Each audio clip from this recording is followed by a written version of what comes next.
Aware men, sir, and welcome back to the channel Deep South Connect. It's all about respect. We are at Collaborate on Komiki Road in Fish Hoek, and today we have another special guest from the Deep South. We have a young, aspiring, talented artist from Ocean View in the building. 783 in die huis. Give it up for Asheeqa, aka Miss B. Thank you for having me here. I'm honored to be here. What a pleasure it is to have you on, sister. This is mine. You are a very talented artist. Thank you. How I found out about you was through JP. Yeah. Because you did the Portrait of you. You did the portrait of me with the Barcelona logo on, which was fire. Thank you for that. Thank you. That is in my house, like one of my favorite things with my collection of Barcelona memorabilia. But the first piece I saw you do was the one of Managas. Yeah, that was the first piece I did for JP. I think at the beginning of this year, in March, that was the first piece I did for him. He just hit me up and he was like, look, yeah, I want you to do this piece. It's for a friend that passed away, and I was honored to do it because I enjoy doing artwork or creating art that's focused around meaning and feeling and remembering somebody. So I was so honored to do that, and I was very happy to. Respect, sister. And touching on such a deep subject in someone's life when they lose a friend who's close to them, and then creating something that's going to essentially live on forever. I was so happy to be a part of that process, and I was honored that JP would ask someone like me, because I paint for myself. I don't really paint for commission or for anybody else. So for him to approach me with that, I saw it as an opportunity to showcase myself, and also to, I would say, give him the sense of feeling through art what he felt for Managas as a friend and as a family member. So that's what I wanted to capture in that, and I think, well, according to JP, I did that, so I was very happy with it. Yeah, respect. It was a fire piece though, and I know it means a lot to JP and to the guys who see it. Even when I saw it, it like hits you because it's someone, you know, when you know someone and they move on, it's a sad thing, but it's part of life. And sometimes art expresses things that trigger those emotions in us.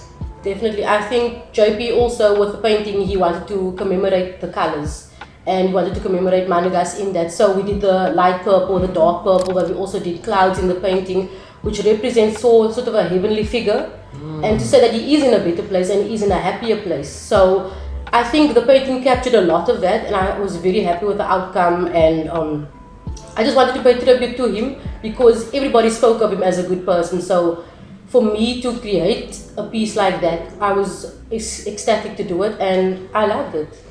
I loved the process and I loved doing it, so it was amazing. Talk a little bit about that, the process of creating and what it does for you mentally as a person and spiritually to be able to create. Okay, so before I started my process, I obviously get my canvas, make sure I have any of my tools sorted, but essentially I tap into my emotions. So whatever I am feeling, whether it's sadness, anger, happiness, grief, or any sort of feeling that I'm feeling at the time, and I also feel with colors. So if I feel that a certain shade of blue or pink or whatever color is appropriate for this piece, I will incorporate that into it. And so let's say it's a portrait. I would sketch out the portrait before, and I would sketch out everything before I lay down the colors, and then once I'm done sketching it out, I usually lay down colors and correct colors where needed and things like that. And I do it over the course of a few days because I always like to step back from my work and see what can I improve on, where did I make the mistake, how can I rectify anything and things like that. But a lot of it is got to do with the pure emotion of what you feel when you create something. And I've noticed that when I feel at my lowest, I paint my best work. Whoa. I create my best art. When I'm feeling anger or sadness or grief, I produce my best work because I feel like that emotion is so strong and so euphoric that it allows me to just give my best in that time. And then when I step back, I'm usually happy with the outcome, but I'm also like reflecting on the emotion that I felt in the time of creating that work. spoken as a true artist, yo. That's deep. That's fire. Yeah. So, what are your dreams as an artist? Is it your dream to be an artist who does that as your career? Yes, I would say it is my dream. Obviously, now I'm in the process of looking at art as a career path. So, apart from my studies, I do paint in my spare time. I do try and sort of experiment a lot with colors and drawing and line and texture.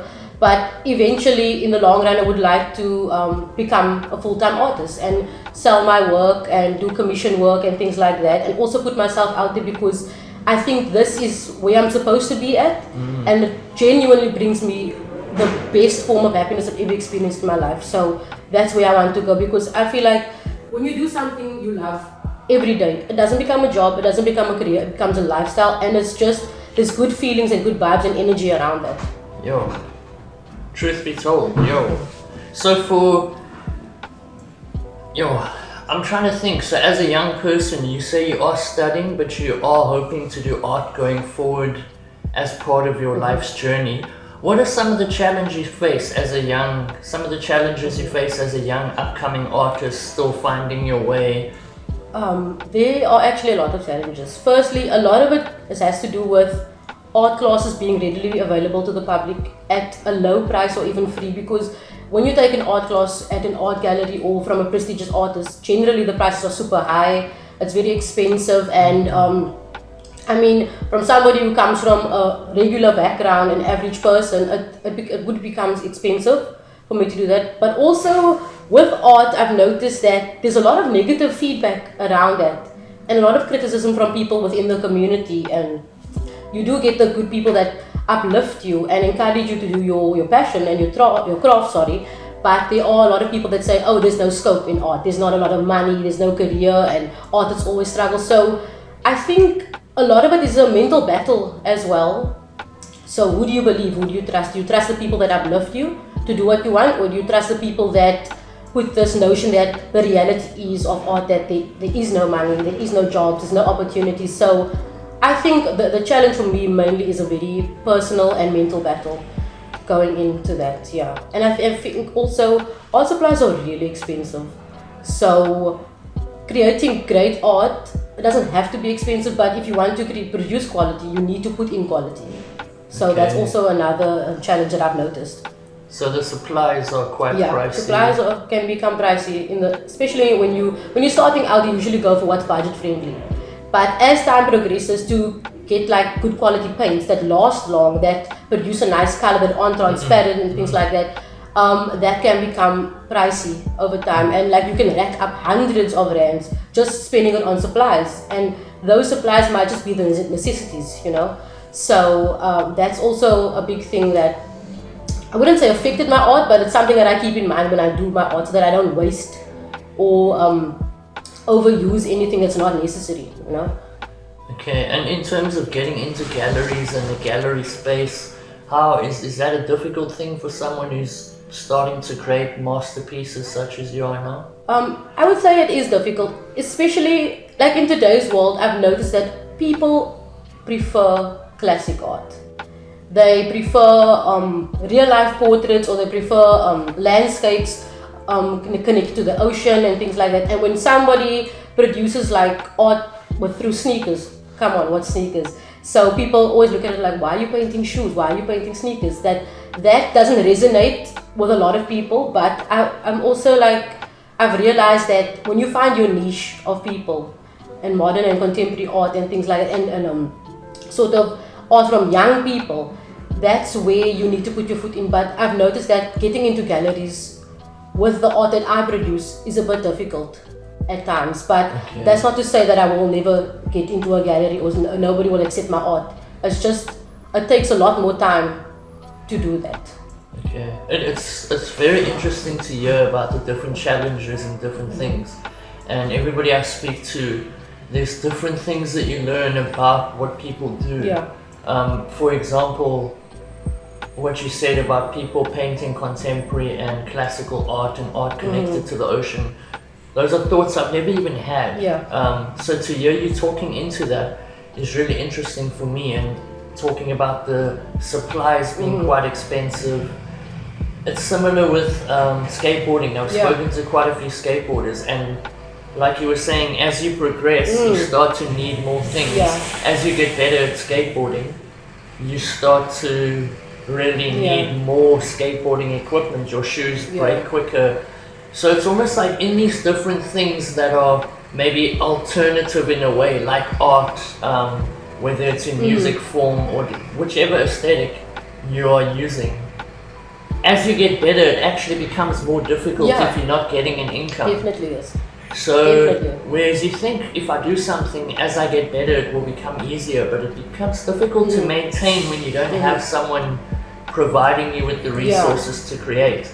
So, what are some of the ways the community can get involved in supporting local art? Because I think also, and please correct me if I'm wrong or if maybe it's not that way, but people have the idea that art is expensive. Yeah. So you can't be interested in buying art unless you have a lot of money, and that perhaps is not always true. That's because not I've always bought true, art from people that they charge you 300 rand for a piece, and that's what they want. And if you try to give them more, they're like, no, that's my price. It's not always museums and Mona Lisas. And can you speak into that at all? With regards to the community and supporting the art, I think communities in general, especially communities like Ocean View and like southern suburbs, art is something that doesn't have to be expensive, like you said. So, and it can come in different forms. So whether it's using art through scrap materials or painting or drawing, I think the community needs to sort of focus around that and prove to young people or anybody that wants to pursue a career in art or just do it for fun that it cannot be expensive, and we need to think out of the box in terms of how we use our resources. Also, what I was going to say is that the communities need to focus more on visual art as a form of expression, because I know you get dance and drama and music, but this isn't always taken into account. So there's no workshops for young people, there's no workshops for children, and I know that in the Ocean View community we have amazing artists, but they don't have the time or the equipment or somebody to teach them how to express themselves and how to produce good pieces of work so that they could use it for themselves, whether it's a form of therapy or for commission purposes or just to start a career in art. So I think the community needs to focus on that, and I think artists, visual artists, or any sort of artists need to come together and push that notion that we can produce even if we don't have the resources to produce, you know? Power. So Power. we can do it, because I've done this, and I'm not going to say that the materials were like super expensive, but it was low budget materials, but I still managed to produce something that I was happy with. And you know, I think we can do that with the little that we have, because that's the struggle of life. We do what we can with the little that we have, and sometimes we produce amazing pieces. We go to amazing places, we produce what we can with almost nothing. So I feel like with art it's the same thing. We should do it, and we can do it. I think you're 100% on the money, because part of being creative is being resourceful. Yes, definitely. So using what you have, and very much, I'm very inspired by hip hop. So if you look at the history of hip hop and how it's, you know, how it's evolved, it very much was about taking the elements that you have and flipping the script and creating. Turning and nothing into yourself. something, you know? That's it, sister. So let's talk a little bit about you spoke about the fact that you're studying. So you are studying teaching. I'm studying teaching. Can you speak a little bit about what got you inspired to go that route? Okay, so when I matriculated in 2016, I wanted to study sociology and anthropology. I applied at UWC, I got in there, but then a month before university was supposed to start, I decided that I don't think this is for me. I spoke to somebody, consulted my coach at the time, my golf coach, and we spoke about it, and we decided that I should think about it, and I thought about it, and I thought I should just take a gap year. In that moment I was very nervous, because I thought a gap is going to set myself back a year, you know, it's going to make me lazy and things like that. And that's when I got into tutoring at a local sort of organization called Hopetown in Ocean View. I tutored children there, so it's volunteer work, started tutoring there, and then I thought to myself, I enjoy this so much. And then I looked into teaching. And then I applied for teaching, started studying teaching in 2018. This is my 4th year, so it's my final year of studying. And it's something that resonated with me, because I wanted to be the branch between children who struggle at home and children who struggle at school, and make that easier for them. So, because I've noticed in our communities there's a lot of hardships that children face, and everybody's talking about, oh, as an adult, I have this struggle, I don't have money for that, and I don't have a house. But essentially, we should start with our children. So, as a teacher, if I can bridge the gap or ease the hardships of children, I believe that that can stick with them until adulthood, and they can use any lesson that I have taught them or their friends that have taught them. They can use it as they get older into adulthood. And you know, as a child, you always want somebody who has been there for you. So even if I can be that for one child, I want to be that person that has helped them through hardships and has given them hope and opportunity to do better and to fight the circumstances that they are in. So that's what teaching is about for me. It's not even about the sums on the board. It's not about you got 80% and you got 50%. It's about teaching children life lessons, teaching them that they are worthy, that they are good enough, that they shouldn't be defined by the circumstances and what breaks them down, but should use that to push themselves up. And I think as adults we forget that we were once children, and we forget about the hardships, but at the same time we also remember who was there for us. So if I can be that person who was there for a child in their time of need and to help them grow and progress, then that for me is the most satisfactory. That is the most satisfactory thing that I can do, and that I feel like that is my life's purpose, to give back to others and to serve others. So that's how I got into the whole teaching thing. Yo. Mind blown. That is incredible to hear the way you speak into the next generation and the children. And you speak about it so passionately. Damn, respect, sister. Thank you. Respect. I have to agree with you 100%, because I think it's so important to instill those values and self-belief and self-love in the children. Yes. And there's a lot of important conversations I've noticed happening at the moment around undoing trauma. Yes. But I think it's also important to not perpetuate our trauma into our children, but to just create freedom for them, just create love, and you know, especially that self-love and self-respect and those things that maybe previous generations were not taught as much. And didn't receive as well, didn't receive the love, you know, and the companionship and the support. So I feel like it's all about breaking the generational curses. As adults, as people, we experience so much trauma and hardships in our life, and I think it's very unfair to pass it on to our children. And even if adults do pass that on to their children or children that are around them, as a child you need somebody to get you through that and to fight that off, so that you are not stuck with the hardships and the trauma and the self-hatred and self-loathing, so that you can go out into the world and become the best version of you. And that's what I think teachers and people who teach art and or any sort of skill should strive to do. It's not just about the physical activity or the task that needs to be done. It's also about putting work into something and using it as a way to heal the trauma and to feel some sort of happiness, or to get rid of those bad and negative feelings, you know. So I think any sort of art, whether it's dancing, music, drama, it could be used as a form of therapy. And I think we need to, as a society, we need to do that more often, you know.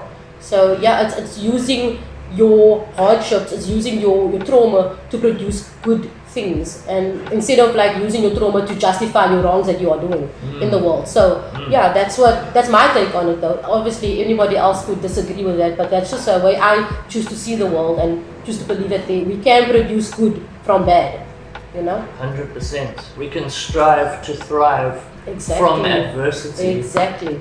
And something that I'm also passionate about besides hip-hop is sport. I love sport.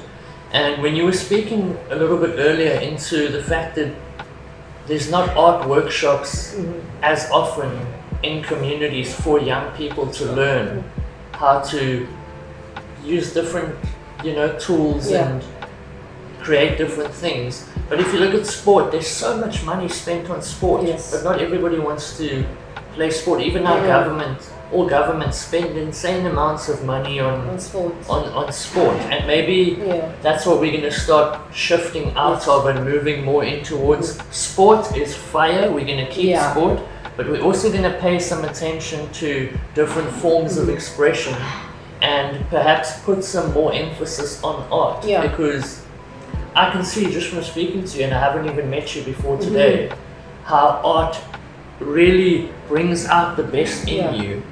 And you spoke does. about it so beautifully, It how does. when you tap into your emotions and even when you're down and out, creating is able to uplift you. Yeah.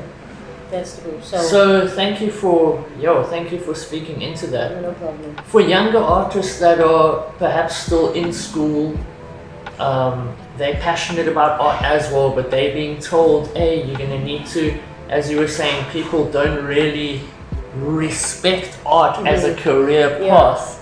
It's like artists don't make money, you're gonna be hungry.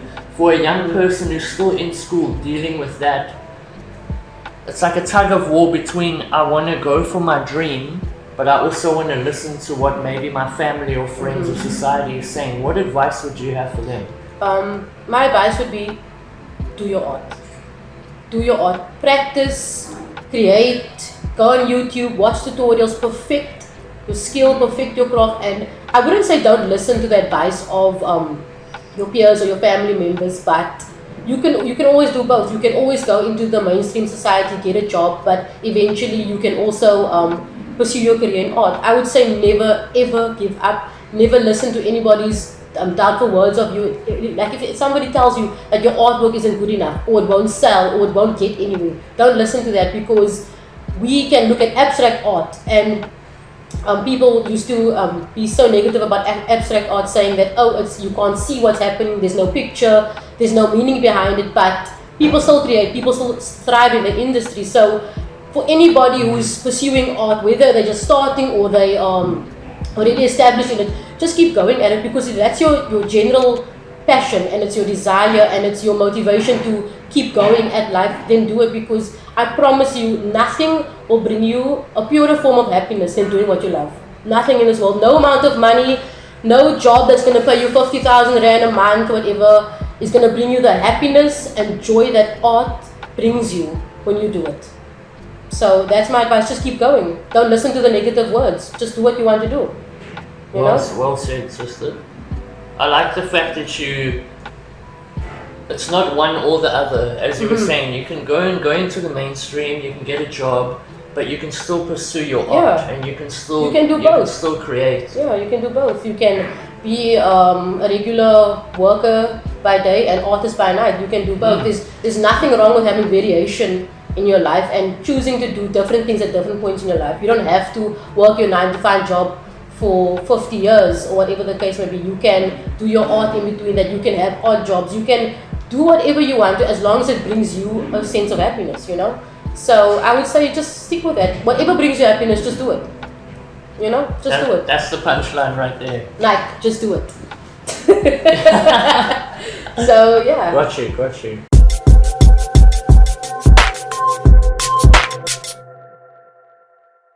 Let's talk a little bit about Ocean View.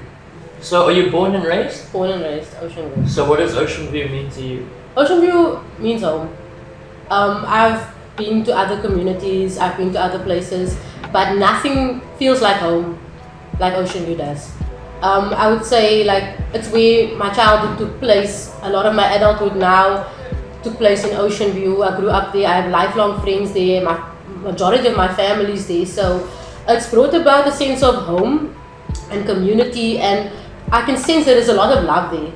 So, and it's very small and tight-knit, so I love that about Ocean View, because you always know somebody walking down the street, you know your neighbors very well, you know you've been friends with somebody for, let's say, 10 or 15 years.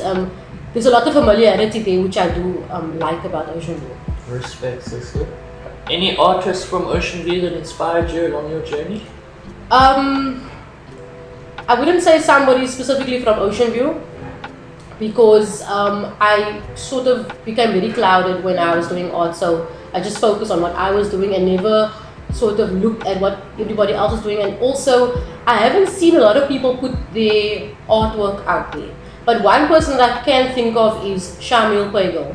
Okay. He's an artist, also lives in Ocean View. His art is very amazing. I've seen him paint a few artists. I've seen him paint portraits of people. I think his work is absolutely fire, and I don't think he gets the recognition he deserves because his artwork is amazing. You should have a look at it. It's I will beautiful, do so. brilliant. Yeah, he doesn't know I'm mentioning him, but yeah. Shout out to Shamil Pueblo. Yeah, Shamil Pueblo. Okay. And any other forms of expression that you've been inspired by? Any musicians in the Deep South or from Ocean View, dancers that you've been inspired by in your life? Well, I would say the Unknown Dance Crew because you know, they're very iconic within the community. We see them a lot. Legendary. They have been doing their trade and their craft and their dancing for years, and they are household names. So I feel like they also inspire me because they pushed through the struggles, also coming from Ocean View, also coming from a regular sort of background, not having any sort of advantages into the art industry or the dancing world, and yet they still made a name for themselves, you know. Small community from Ocean View, but our people are being seen on movies and Mark My Famous and It's Got Talent and all those sort of shows, so we are getting the recognition. It's just taking a bit of time, but people in our community who do sort of dabble in the art industry or the art field, we are getting out there. So any sort of artist from the community I support, I love, and I draw inspiration from them because I'm sure we do face similar hardships getting to where we want to be. So yeah. Okay, that is fire. I'm also a big fan of the Unknown. Yeah. Bro, every performance they do, they just shut it down, bro. Yeah. And It's I've like, noticed at shows, at Valentine's shows or concerts and things like that, like the entryways are blocked. People want to see them. So, you know, that in itself, if you can do that to the community, if you can shut places down, if you can cause havoc like that, you're doing something good, you're doing something right, and it shows that people love what you're doing, you know, because people are flocking to see you. So, I mean, that's amazing, that's great, and more artists should strive to do that. Make a name for yourself, do what you want to do, collaborate with other local artists, you know, and let's all, in the Deep South, in the Ocean View community, in surrounding community, let's collaborate and come together and put all of us out there, and you know, let's help one another. So, that I think is also, networking is very important with that. Wow, that is fire. Networking, yeah. Networking, let's collaborate. We at Collaborate. I'm sure you've seen some of the art that's up here. Yeah. So if I talk about legendary artists in Ocean View, you get your current ones like Regan Rubain, you know, with the mosaics, he's just incredible. If I talk about a very well-known and respected artist who stands out in the history of Ocean View, someone like Peter Clark. I was gonna say Peter Clark. Does that, like, when I mention Peter Clark, what does that stir up in you as a young artist? Peter Clark is like, I don't know, he's very iconic for me. I am friends with some of his family members, so we speak a lot about him, and I still see his artwork in their houses and things like that. And just his style of art is great because it reflects a lot on colored heritage, it reflects on black heritage, it reflects on a lot of what we experience locally. And it's very ethnic, which I love because a lot of the time when you see art, it's got a very whitewashed version of it, or you know, you don't see people of color painting artwork and being successful. So I think that in itself is amazing because I love his artwork. I think it's very unique. I think it hits home a lot, you know, and for me to draw from that is to draw from the heritage and be who you are and accept your colored heritage and accept your black roots in itself and just create what you want to, instead of just going and sort of flocking to paint what society wants you to paint or going into the whitewash version of painting or art, you know. Just stick to what you are, and he did that very well, and he drew from his surroundings, and I love his work. Respect, sister. Something that I wanted to mention, which I've noticed over the years, is, and I mean, I'm 32, so I can only speak about so much experience I've had in my life and what I've seen. But people value art less and less, it seems, as time goes by. Except for maybe people who are art fanatics or who are connoisseurs of art, who collect art. But I mean, if you look at a place like, I don't even want to name any of these big corporations, but you get these like this and that home and whatever that sell also a canvas, like this is a canvas, but it's a generic print that's probably been printed a million times. It's not unique, it's just overdone, and it's quite strange, eh? I think that affects artists a little bit, because definitely does. If you can mass produce these things, it doesn't seem special, it doesn't seem unique, and the artist doesn't get nearly as enough credit as they should get for their work because it's being mass produced. So, and art is a very unique facet of life. When that is done, we sort of look at art as like, okay, I can go to a printer or printing company, I can print whatever I want to on a canvas, and that could be considered art. And it takes away a lot of the hard work that other artists put into their work, you know?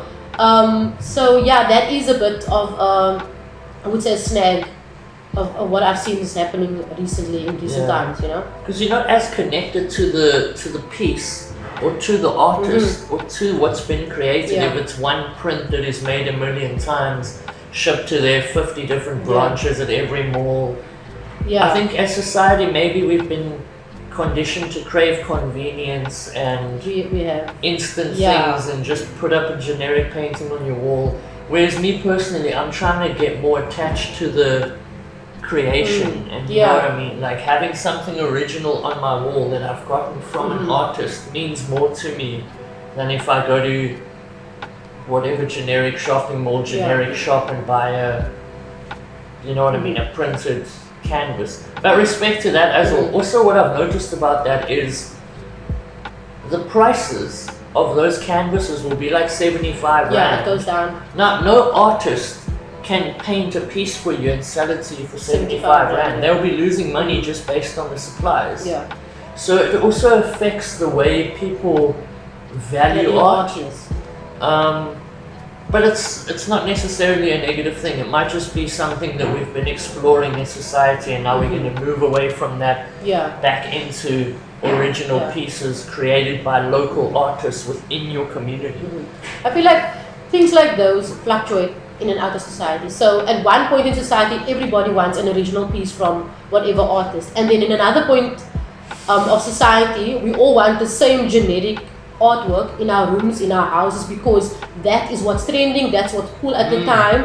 So everybody wants that specific flower because it's mass produced and it looks nice in your home, and it's the aesthetic, you know, it's to be trendy, and everybody goes up on social media and they all post that one specific generic artwork that's been created, and we all have it. But then there's people in society that's going to be like, I want to break away from this, and I want more original pieces. So I feel like it's going to fluctuate in and out of time.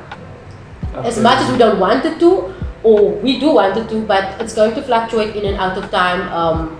It's never going to be specifically, oh, okay, we're only having mass-produced artwork or we're only having original pieces. It's going to change over time, and that's something that we need to adapt to, you know?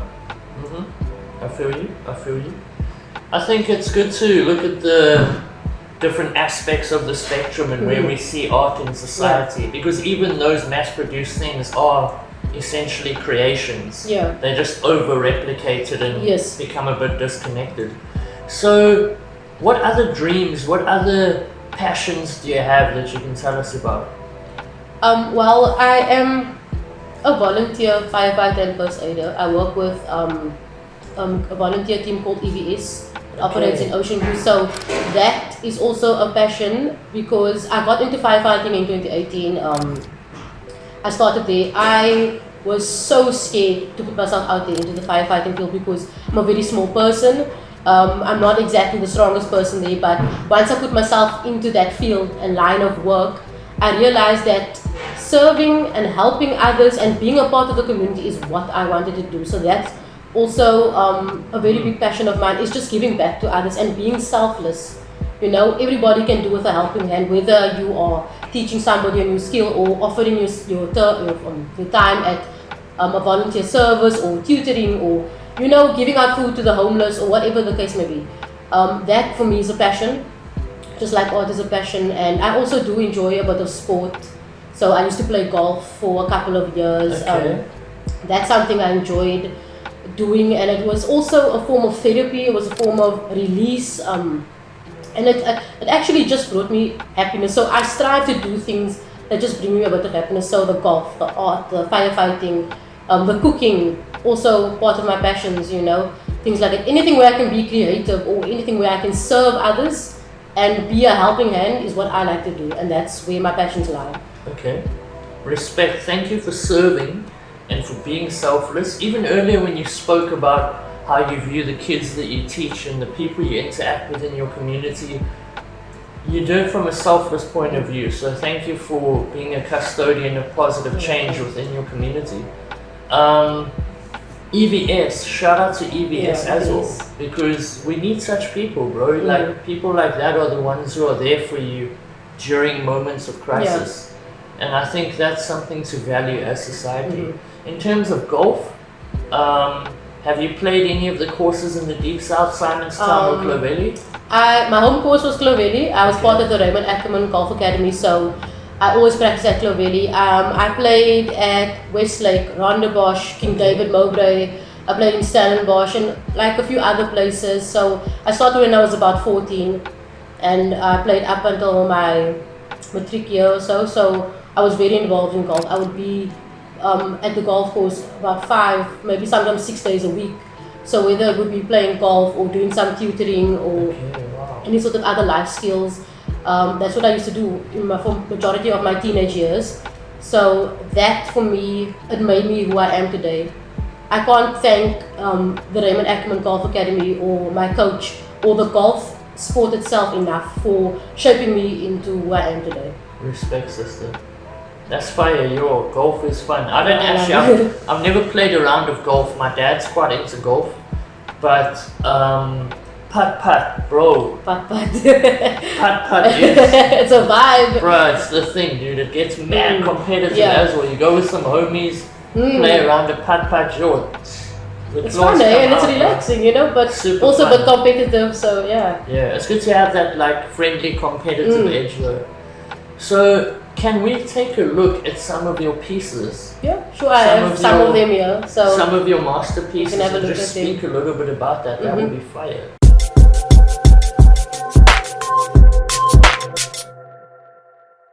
Okay, so tell us about. We've got 5 different pieces here. If you can give us a little bit of background into each piece and maybe what inspired you to create it, what it means to you. Okay. What aesthetics are used, that kind of thing? So I'm going to start with the small one. I feel like for me the small one started with, it was late at night when I did this piece, and I was like, you know what? The beach is so iconic within my community and everybody loves it. So I was like, let me just explore some shades of blue, and then I just painted the beach. No planning, no preparation. I just started with the ocean, went onto the sky, did the clouds, did the sand, and that was it. It was a spur of the moment thing. Nothing was planned about it. So yeah, that's how I came onto the whole painting of the beach. It's incredible. Can I touch it? Yeah, you can touch it. So what type of paint is this? I use mainly acrylic paint and gesso, which is a primer which people use to prime their canvases, but I use it to paint because I feel like it gives a very thick texture to paint, and it makes your paintings more opaque instead of transparent. So those are my 2 favorite things to use when I paint. Okay. I only use those. It's my, I love it. And then so that's what I use on all of these paintings. So acrylic paint and gesso. The depth perception on here is incredible. I'm sure JP is going to get a close-up of this, but this is really incredible. So let's move on to this one here. Who is this gentleman? That's Pop Smoke. Pop Smoke, shout out. I think the reason I painted Pop Smoke was because last year his music was iconic throughout Ocean View, throughout Cape Town. Everybody listened to him. I would hear his music outside on speakers. It was always at a party. People would always play his music, and I used to listen to his album frequently when I painted. Only his album. And then I just enjoyed his music. I loved it. And also, he passed away last year. So I thought to myself, you know what? I love this artist. Let me just pay homage to him. Let me do a tribute. So Also late at night painting, painted him, wanted to capture him as a person, and he has this iconic look on his eyes. He's never smiling, so I wanted to capture that. I did the gold frame because I wanted to capture how good his music is, and I feel like gold is a good representation, or one of the highest forms of representation in terms of color, for something that is good, something that is meaningful, something that is of the highest rank. So that's what I did. And with the background, I'm so used to always painting within the lines, always doing clean work, and then I just wanted to do something a bit out of the box, something that I'm not familiar with and not comfortable with. And that's when I experimented with color. I splashed color on there, I splashed different shades of pinks and purples and whites on there. I mixed it up, and I arrived to that background. And initially I thought to myself, it's looking very messy and very out of my comfort zone. But with more layers that came across and more layers I put onto the painting, it turned out better than I expected. So I was very happy with the outcome. Respect, sister. Rest in peace to the legend. And this one here? This painting I did for my sister.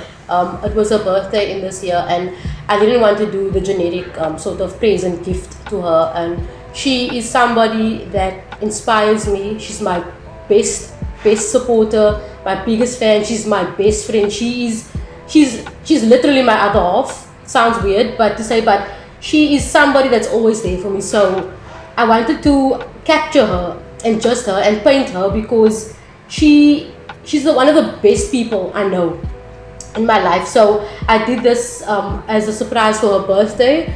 Painted it the night before, and then what I wanted to do is I wanted to capture black, because black to her means mysteriousness. It means darkness. It means a lot of, because it's her favorite color also, and she likes being mysterious and in the background. And then I also incorporated the pink, the dusty pink, because it's one of her favorite colors. And in this era where the pinks and the dusty pinks and pastel pinks are in, she loves this color. And then I incorporated the gold again, because like with pop, it's very unique, it's very high standard, and that's what she is to me in my life. She's somebody that she's just so amazing. I can't even describe her. So that's what I wanted to do for her, and I wanted to show appreciation to her of what she means to me, because she does mean a lot more than most people mean to me, and she's very important to me in my life. And that's what I wanted to capture, how important and how iconic and how amazing she is. So that's what I did in this painting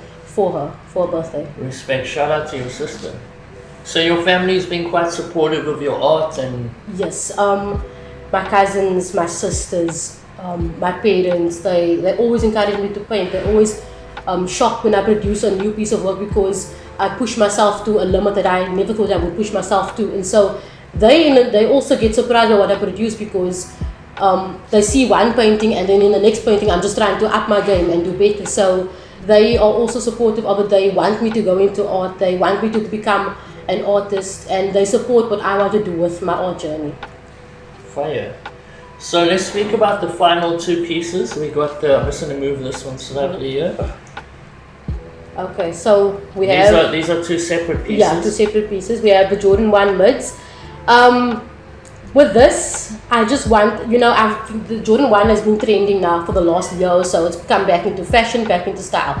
And then I wanted to paint it because firstly, I love the shoe. I've got Jordan 1s also. So I painted it, and initially the shoe was yellow.